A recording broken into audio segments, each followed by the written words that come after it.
Que doleguinha. Subindo.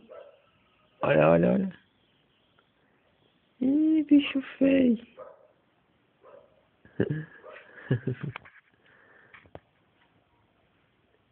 Onde é que eu tô? Onde é que eu tô? Olha o bicho ramassa. Tá miando. Nascer tudinho, acredita? Se Deus quiser.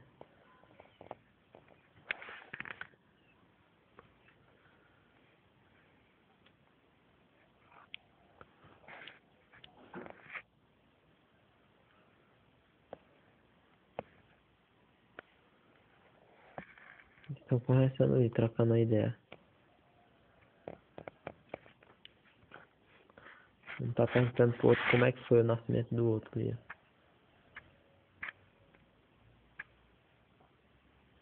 Quando chegou, tinha nascido um. Tinha nascido 2 já. A temperatura tá alta.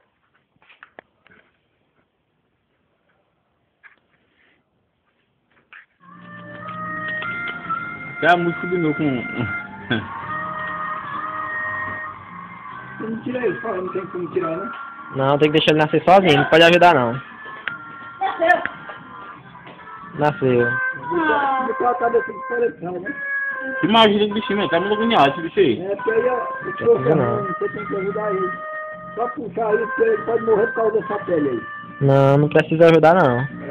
Não pode mexer não, tem que deixar ele nascer sozinho por conta. Vem rápido, Raquel. Aí, a cabeça. Ó, você chegou atrasado.